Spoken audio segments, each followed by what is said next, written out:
Hey, what's up? Doug Cunnington here from Niche Site Project.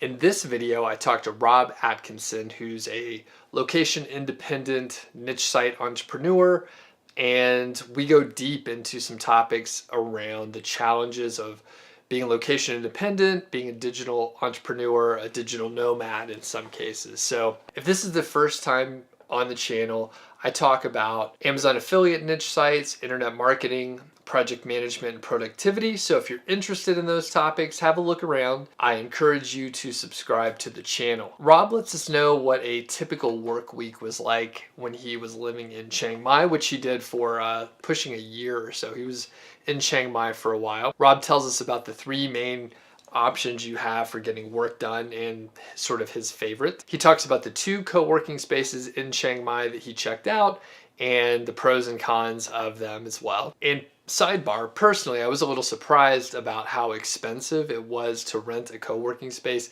in Chiang Mai versus where I live in Bozeman, Montana. There wasn't as big of a price differential as I expected for Chiang Mai. Rob lets us know about his #1 travel tool that he needs to bring with him to work. I wasn't familiar with it, but I have a similar tool, and it really helps for ergonomics, especially when you're working on a laptop. For the second half, or at least part of the interview, Rob asked me some questions. So I've done some sort of digital nomad, location independent traveling.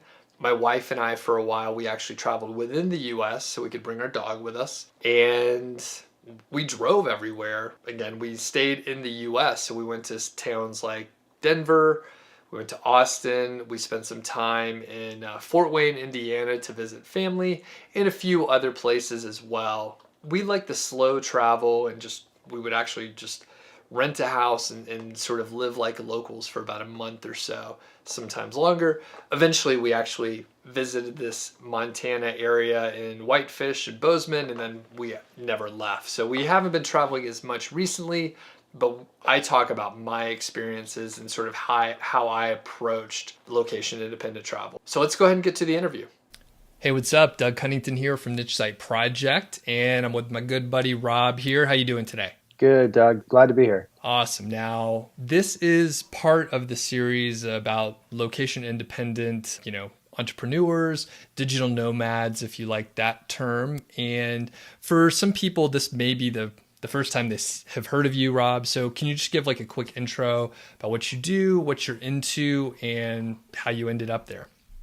Yeah. So kind of started like most people, graduated from college, got, a pretty standard corporate job, was kind of going in the accounting direction. And then sort of around 2013, kind of asked myself, what else is out there? Learned about this thing called affiliate marketing, search engine optimization, kind of tinkered around with some sites, finally had a site making a few $1,000s per month, thought, okay, let me just quit my day job. I hate it. My wife and I moved to Chiang Mai, Thailand.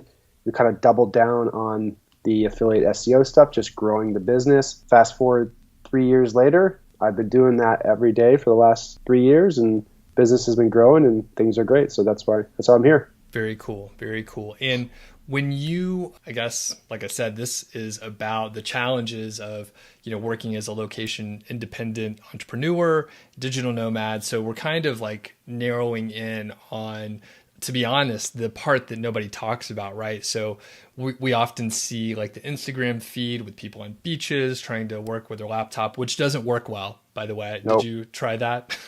I don't even know. You don't want to get your laptop near sand at all. Yeah, it's a great idea, but you don't want to try that. It's just not going to work. But the point is, there's a lot of challenges in doing it. I mean, just working for yourself is a pretty hard thing to do. So I guess, can you tell me, let's sort of like fast forward after you like transition to Chiang Mai and you were sort of comfortable. I know there's always some churn when you get to a new place, but once things stabilized, okay, what was your sort of like work week like? How did you structure that? So just to clarify, stabilized in the sense, we've got an apartment locked up, we figured out how to get internet, and we know all those basic newcomer things. Yep. Cool. So for me, working, I've tried everything.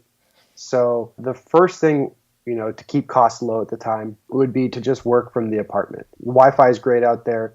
So that's pretty easy to do. You just open up your laptop, you work from home. For me, that doesn't usually, I don't do well with that just because I get kind of too comfortable at home. You know, the couch is right there, other things. So it's not good for me. So then there's coffee shops. And depending on where you go travel, I mean, there's coffee shops everywhere. Chiang Mai is loaded with them.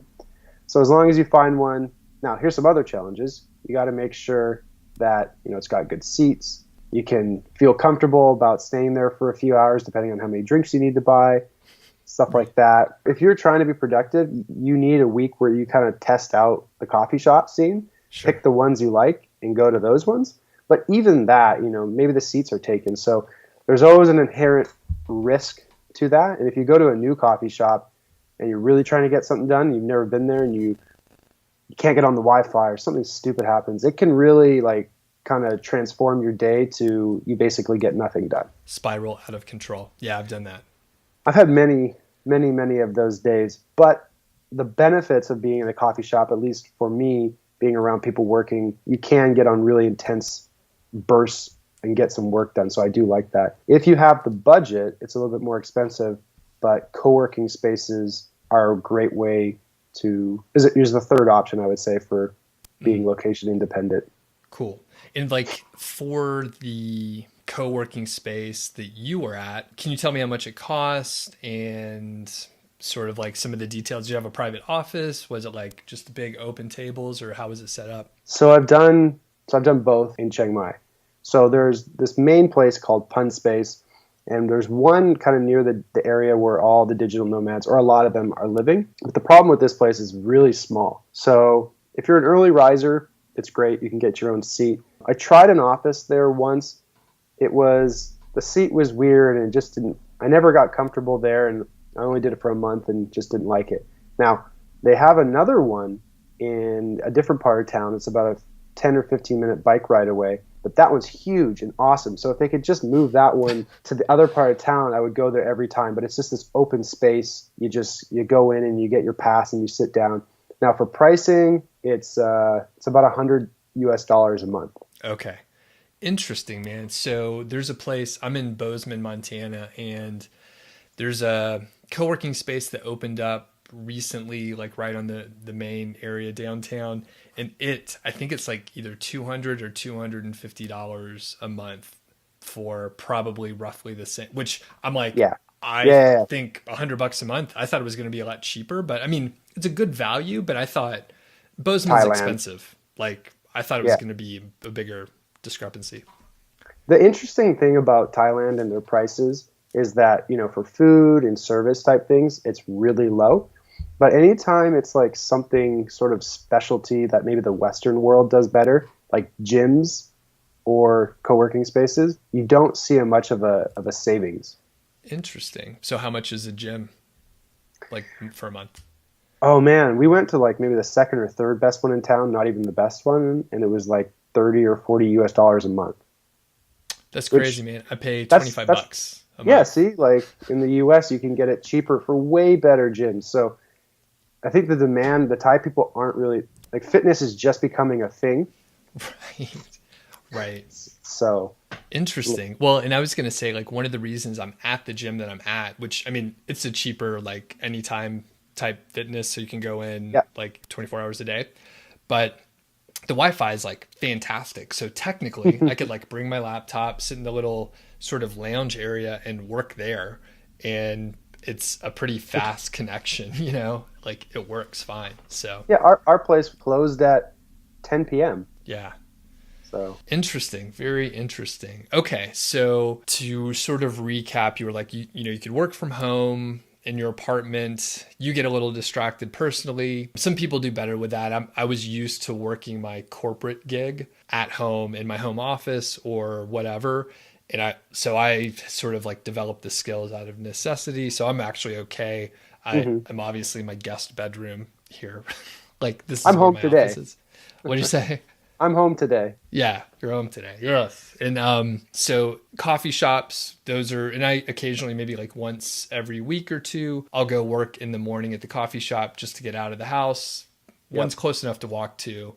So I'll go over there, very similar. And then it sounds like the majority of the good work that you got done was probably at the co-working space, right? For sure. I mean, all of them. If I got a 3 hour chunk and no distractions, that's all I need. And well, to that point, like, is that the main thing? Like, if as long as you could limit your distractions and work on the task at hand, is that like sort of your secret to productivity? Secret. Yeah, I mean, I can't have, if I really want to get work done, I can't have Skype or Slack open. My cell phone's got to be away from me. My wife has to be away from me. Like, I just have to go in this world where like nothing else exists and probably play some brain music or whatever and just try to like really intense stints where when I get out of that, I'm like, whoa. I got so much done. And probably, right? It's in a shorter period of time than you thought you needed. Yeah. Yeah. Very interesting. Very interesting. Okay. So let's turn the table. So I've done a little travel, although not internationally when I'm working, but yeah, you can go ahead and start asking me stuff about my travels. Yeah. So from what I know, you kind of had a corporate job that allowed you to travel. And one of the main places you were at was Austin, right?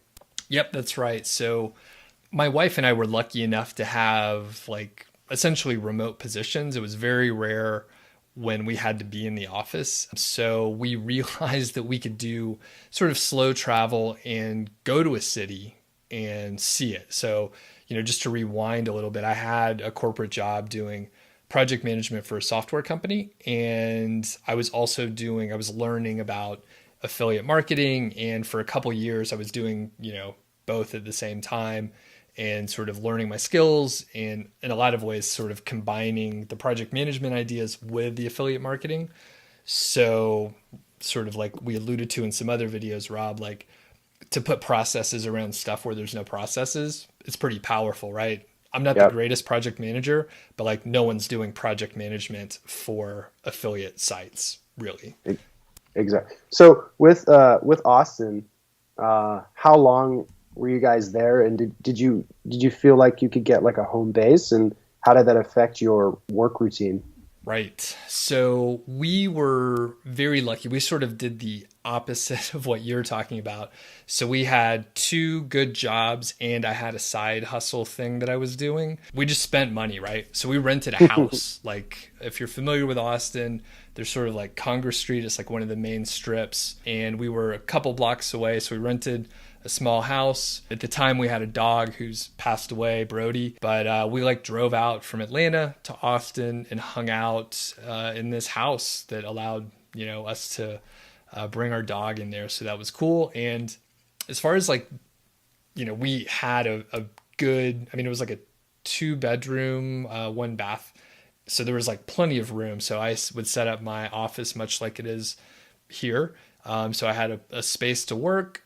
I rarely worked at a coffee shop just because, like I said, I was used to working from home anyway. So I would often wake up like very early. This is a period where I was waking up at like 4 a.m. to get sort of my best hours before I went to my day job. So I could at least work on my own stuff during my best hours. So I'd wake up early, pound a bunch of coffee. A lot of corporate work that I was doing a lot of it was, I didn't have to be creative. It was a lot of, I think at the time I had 15 people on my team. I would have one-on-one meetings with each person every week. As a good manager, I would have meetings with my management and I would have a few presentations to handle each week. So it was kind of like a pretty regular routine that was, just as easy for me to do in Austin as anywhere else. And the cool thing that we did, I sort of hoarded my vacation days. So I took every single Friday off while we were there. So I was working 4-day weeks and we would, eat a lot of brisket and, sausage from all the barbecue joints in Austin, it was amazing, man. It was very cool. We still want to, that's still on our list to go try out in Austin, that is. Yeah. And we might be there sometime this year just to kind of feel it out, see what it's like. You never know, maybe live there. But one thing you mentioned that kind of resonates with me has to do with your waking up and using your best hours. Completely agree. So like I have that 2 or 3 hour window I try to do. If it's the first thing I do in the morning, that's like the ultimate productivity day. It is. I've been testing this out. I'm not doing as great at it as I should, but to just like turn my phone off like completely in the evening, like say when I go to bed, let's say like 9 o'clock, right? Turn it off. And like if I don't turn it back on until after I've finished like the thing that I'm supposed to be working on, like that's a whole set of distractions. Like no notifications could go off, and you have to be disciplined on your email and stuff. There's a lot of distractions coming at you that way too. But yeah, I mean, it's really a huge difference if you could get that block, like your best time. So you're in the morning too, or? I'm super sporadic, but when I can get pumped up and get up in the morning, it works out really well. I also like all day, every day, I never have my phone on. It's always on silent. Ah, interesting. The only time is when I know my wife and I are going to be separated and go different ways. I will then turn it on. She's like the only person that can really call me. And it even sometimes backfires because I'll just have it off and she'll need to call me and it's like on silent. Yeah, that is tough. And I need to probably do a little bit more of that. Funny thing, my wife and I think on our phone plan, we have like 3 gigs of data, right? But I was traveling back in Georgia and Atlanta. I was looking up a lot of directions and I was just like using my phone on LTE, using up data. And funny thing is like we're at 90% of like the usage, right? So we don't want to go over and pay the $15, right? We're frugal people. So we're like, oh, we don't want to go over. So we've turned off data. So we're only using Wi-Fi. And it's kind of nice because when you're out like walking or whatever, like nobody can bother you. It's like only phone calls. It's like just the phone then. So I love it. My friends hate it. They text me and I don't get back to them for like 6 hours. Yeah. But I mean, that's the cost of productivity. It's like, it's usually pretty simple. It's just like, do the work. Yep. So cool. And I'm trying to think if there's any other sort of like, from my perspective, working, like I said, for me, I developed those skills. So it really wasn't too bad to like be somewhere else and just like work a lot. I think really the hardest part was balancing like the side hustle with like the full-time job because, I had I was like in a management area, so I couldn't just like phone it. There was things that I actually had to do. And it was sort of in a time where I was like working on getting promoted. And actually, if I look, I'm trying to remember when I got promoted. I don't remember, but I actually was working like on my side business, like really hard and working on getting promoted. And like everything sort of worked out at the same time, which is crazy. It was probably one of the most productive periods I had in that period, or at least professionally with a corporate position. So. Nice. Sounds like you went kind of all in there for a while. Yeah, it was kind of crazy. I mean, I can't do the 4 a.m. thing anymore. I did it when I had to, but like getting the rest, super important. If I can get a little extra sleep, go to bed earlier, that sort of thing really makes a big difference. So awesome. So any other, I guess, ideas that you have about like the challenges or things that people don't talk about when you're working as a location independent entrepreneur or anything like that? Yeah, I think a lot of people, or at least coming from the corporate side of things, are comfortable kind of working with a computer that's like raised above, like not a laptop. I mean, most people now kind of go to cafes and bring their laptop, but one thing that's not talked about is if you work on a laptop, you're going to get neck pain. So I'm not affiliated with this company at all, but the Roost stand for your laptop is like literally something I cannot travel without. I use it every day when I go to cafes. I use it, and it's hard to explain, but it's basically just like this thing that holds your laptop up. You need a wireless keyboard or a connected keyboard, a mouse, and you're just looking at eye level and neck pain gone. Gotcha. So 100% agree. In my consulting job, so right out of school, I did management consulting. I worked for Accenture. So we were like traveling, and I was working on a laptop like that. And I thought, I mean, I had neck pain often, and I thought I slept on it wrong. You know, that's just what people say. Like, I think I slept on it wrong, but it was like being hunched over on a laptop for hours, like often in a warehouse, not a proper office at all. So terrible ergonomics, but I don't use a roost. I have a different setup, but literally Yeah. it's what you described. Like the camera, the screen is like right in front of me, and my neck is great. I don't have neck pain anymore. And it used to be Yeah. terrible, terrible. Yeah, you can do the setup depending on if you're remote or like depends how remote you are. If you're staying in the US, it's pretty easy to go to a convenience or some store and get a nice setup, but when you're traveling around Southeast Asia, you need your little small roost. Yeah, yeah. I'll look it up. I'll put a link in this video. So very good tip.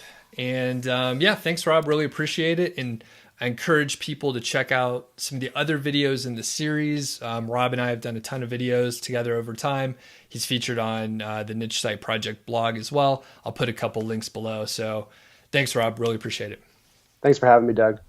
Okay, I want to thank Rob for joining us in the interview today. Super interesting, and there's a lot of, sort of aspects that a lot of people don't really think about.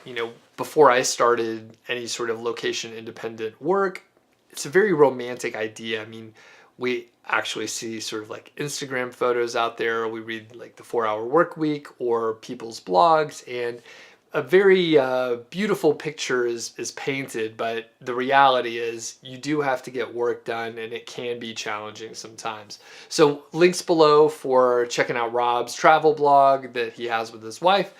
And again, if you are new to the channel, check out some of the other videos. If you like what you see, please do subscribe. Thanks.